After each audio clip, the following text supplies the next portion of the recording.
रघुनन्दन रघुवर सेवन रघुपति शायन शतयोजन शतशतयोजन शरधि नियोजन शरपरिलङ्घन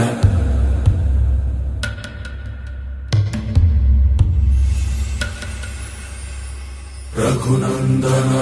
रघुनन्दन रघुवर सेवन रघुपति शायन शतयोजन शतशतयोजन शरधि नियोजन शरपरिलङ्घन हरिभाजन हरिभाजन हरिमदभाजन दशमुख कम्पण